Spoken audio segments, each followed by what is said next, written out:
Ini cerita yang agak pahit buat didengar, apalagi buat fans berat si Bambam. Tai Tuivasa balik lagi ke oktagon di UFC Perth dengan harapan bisa bangkit, tapi yang ada malah nambah panjang daftar kekalahan. Udah kayak sinetron sedih yang episodenya nggak kelar-kelar. Lawan dia kali ini, Louis Sutherland, datang cuma modal pemberitahuan seminggu, tapi justru dia yang kelihatan lebih siap. Dari awal ronde aja udah kelihatan gameplannya jelas banget. Jatuhin Tuivasa, tahan di bawah, dan habisin waktu. Simple tapi efektif banget. Tuivasa sempet coba bertahan, bahkan di awal-awal masih bisa bangkit. Sempet juga tuh dia lepasin pukulan keras sama sikutan yang bikin penonton agak hidup. Tapi ya itu tuh Sutherland gak panik. Dia tetap dingin, main sabar dan pelan-pelan ngunci posisi. Masuk ronde kedua, mulai kerasa beratnya. Tuivasa kayak kejebak di dunia lain, lebih banyak tiduran daripada berdiri. Sutherland sukses banting lagi, ngunci dari samping, naik ke mount, bahkan nyoba choke segala. Walaupun gak finish tapi kontrolnya itu loh, dominan banget.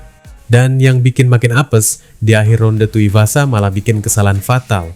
Lutut ke kepala saat lawan lagi down, kena potong poin lagi. Udah kalah dominasi, dikurangin poin pula, gelap deh jadinya. Akhirnya juri nggak pakai mikir panjang, 30-26 semua, bersih buat Sutherland, nggak ada debat. Sementara Sutherland, gila sih, langsung pede abis. Dia teriak-teriak minta lawan siapa aja, bahkan nyebut nama besar, aura petarung yang lagi naik banget. Sedangkan Tuivasa, ini kekalahan ke-7 beruntun loh, di kelas heavyweight yang kejam banget. Sekarang posisinya udah di ujung tanduk, antara bangkit atau...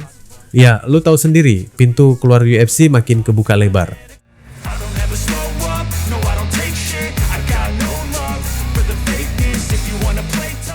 Setelah pertarungan yang agak garing sebelumnya, akhirnya penonton di UFC Perth dapat tontonan yang bener-bener bikin darah naik. Ini dia duel heavyweight yang gak pakai basa-basi. Brando Perisic lawan Shamil Gaziev. Dari awal aja udah kerasa auranya beda. Perisic datang dengan rekor bersih di UFC 2-0 penuh percaya diri. Sementara Gaziev, dia lagi bawa misi balas dendam setelah kekalahan terakhirnya. Jadi dua-duanya sama-sama lapar dan hasilnya ya chaos. Ronde pertama langsung panas. Perisic buka dengan tendangan low kick santai tapi ngena. Tapi nggak lama kemudian, boom! Mereka masuk jarak dekat dan langsung tukeran pukulan kayak lagi ribut di parkiran. Gaziev sempat dapat momen ngehantam Perisic dan ngejatuhin dia buat takedown. Kelihatan banget powernya masih serem. Tapi begitu balik berdiri, Perisic gak ciut, malah makin beringas. Dia mulai lepasin kombinasi pukulan keras tanpa rem. Gaziev sempat goyah, mundur ke pagar, tapi dia juga bukan tipe yang kabur. Dibalas lagi pukulan keras ke muka Perisic. Ronde pertama ini benar-benar 50-50, tapi kalau soal impact Perisic kayaknya lebih nusuk. Masuk ronde kedua, harusnya mereka agak kalem dikit kan? Ini malah makin barbar. Defense dilupain, yang penting hajar dulu. Tapi di sini mulai kelihatan bedanya. Perisic lebih cepat, lebih rapi, dan pukulannya lebih sering masuk. Dan momen klimaksnya datang. Perisic mulai nyusun serangan lurus bertubi-tubi. 1, 2, 3, makin lama makin bersih. Gaziev mulai goyah. Dan tiba-tiba, dor! Pukulan kanan keras mendarat telak. Gaziev langsung jatuh kayak pohon ditebang. Selesai dengan KO dan gak pakai drama panjang. Perisic langsung naik level. Rekornya jadi 7-1.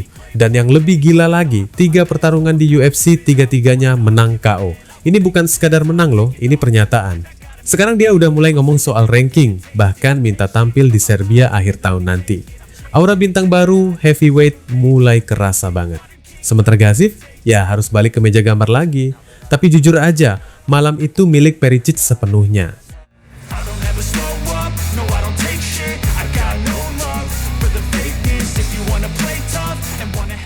Ini pertarungan yang kalau dilihat sekilas kayak santai, tapi aslinya penuh taktik dan mental baja. Di UFC Perth, Steve Erceg alias Astro Boy ketemu sama petarung ulet tim Elliot, dan ini bukan cuma adu pukul, tapi adu otak juga. Ronde pertama masih abu-abu loh, keduanya sama-sama cari celah, saling baca permainan. Elliot dengan gaya khasnya yang agak acak tapi berbahaya, sementara Erceg main lebih rapi dan lebih sabar. Belum ada yang benar-benar dominan, jadi masih kayak pemanasan. Nah, masuk ronde kedua baru kelihatan bedanya. Erceg mulai panas. Tangan kanannya tuh kayak punya GPS, berulang kali nemu target. Elliot yang ngerasa mulai kalah poin langsung coba naikin tempo, maju pelan tapi pasti sambil lepasin pukulan liar. Masalahnya, ini bukan lawan sembarangan. Footworknya Erceg gila sih, ringan, gesit, dan selalu selangkah lebih depan. Pukulan Elliot banyak yang lewat angin, kayak ngejar bayangan sendiri. Ronde ketiga, harusnya Elliot ubah strategi dong, tapi dia tetap main neken. Nekat sih, tapi juga beresiko. Dan Erceg, dia baca itu dengan sempurna. Setiap Elliot masuk, langsung disambut kombinasi 1-2 yang bersih banget. Bukan cuma soal kena, tapi timingnya itu loh, presisi. Elliot jadi kelihatan frustrasi sendiri. Masuk 90 detik terakhir, Elliot kayak all in. Dia nyerang habis-habisan dan akhirnya dapet takedown. Sempet bikin penonton deg-degan, wah jangan-jangan kebalik nih. Tapi, nih ya, Erceg langsung bangkit. Cepet banget, kayak nggak mau ngasih harapan sedikit pun. Dari situ kelihatan, itu udah jadi usaha terakhir Elliot. Sisa waktu, dikuasai Erceg lagi. Dia nutup pertarungan dengan kontrol penuh, tetap aktif dan tetap rapi. Dan pas skor diumumin, gak ada kejutan. 29-28 dari ketiga dewan juri buat Erceg. Ini bukan kemenangan brutal KO atau submission, tapi ini kemenangan cerdas, taktikal, dan dewasa banget cara mainnya.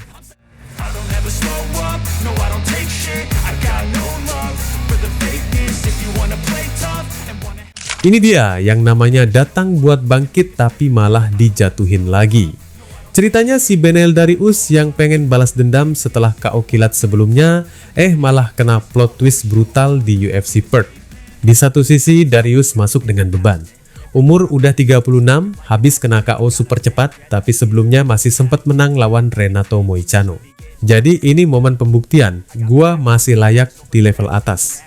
Tapi di sisi lain, ada monster baru yang lagi panas-panasnya, Quillan Salkiel. Rekor lagi gila, 11 kemenangan beruntun.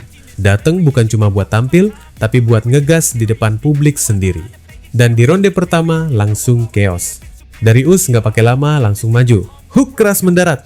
Salkiel jatuh ke kanvas. Bahkan Dariush langsung ngejar, coba ambil punggung buat cari finish. Tapi disinilah ceritanya berubah drastis. Salkiel gak panik, dia bangkit pelan tapi pasti. Masuk ke clinch, nempel di pagar, cari ruang, dan boom! Dia lepas dari tekanan. Begitu dapat jarak, langsung dia balik menyerang. Gak setengah-setengah. Lompat masuk dengan pukulan keras yang bener-bener niat ngabisin. Dan kena loh. Dariush yang tadi dominan, tiba-tiba jatuh. Kaget? Ya jelas, tapi belum selesai. Salkiel langsung ngejar ke ground. Hujanan pukulan susulan tanpa ampun. Wasit lihat dan gak ada pilihan lain. Dariush kalah TKO di ronde pertama tepat di menit ketiga. Salkiel sekarang bukan sekadar rising star, dia baru aja ngebantai nama besar. Dan di depan publik sendiri lagi, momentum lagi di puncak-puncaknya.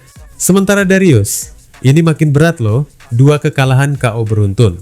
Di usia sekarang, itu bukan cuma soal kalah, tapi soal masa depan. Nah, sekarang pertanyaannya, siapa lawan berikutnya buat Salkiel? Kalau mau langsung ngetes level elite, gue pengen lihat dia lawan petarung ranking tengah ke atas. Misalnya tipe grinder kayak Mateusz Gamrot, atau striker liar kayak Rafael Fiziev, biar kelihatan dia ini cuma hype atau beneran calon monster baru.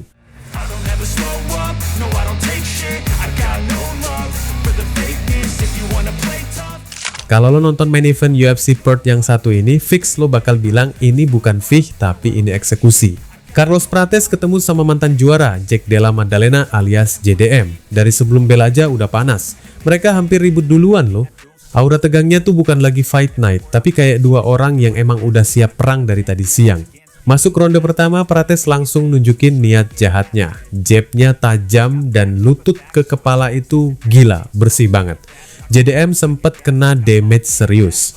Tapi ya namanya juga mantan juara, dia nggak panik. Di detik-detik akhir dia curi poin dengan takedown. Jadi walaupun diserang habis-habisan, dia tetap hidup di ronde itu. Ronde kedua, mulai kelihatan arah ceritanya. JDM coba lebih agresif, mungkin pengen ambil alih momentum, tapi malah jadi bumerang. Dia terlalu semangat masuk tanpa setup rapi dan Prates langsung kabur dari grappling, balik berdiri dan boom! Lutut lagi ke kepala disusul kombinasi pukulan brutal.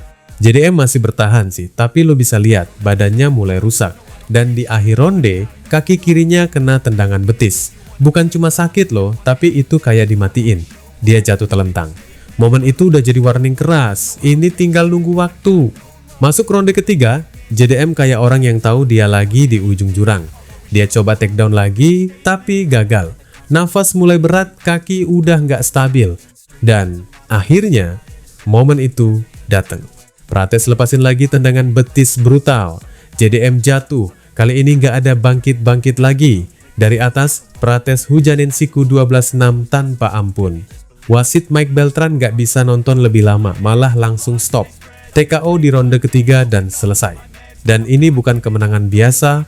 Prates baru aja ngalahin dua mantan juara beruntun, bukan cuma menang tapi ngehancurin. Dia bahkan bilang sendiri nggak ada yang pernah lakuin ini dengan cara semudah itu. Sekarang dia ngerasa udah paling pantas jadi next contender melawan penguasa divisi Islam Makhachev. Bahkan dia ngerasa harusnya di atas nama-nama lain di ranking. Dan jujur aja nih ya, dengan performa kayak gini, sulit buat nolak. Ini tidak sekedar hype, tapi ini sinyal keras ke divisi welterweight. Ada predator baru yang lagi naik dan dia nggak datang buat main-main. Wassalamualaikum warahmatullahi wabarakatuh.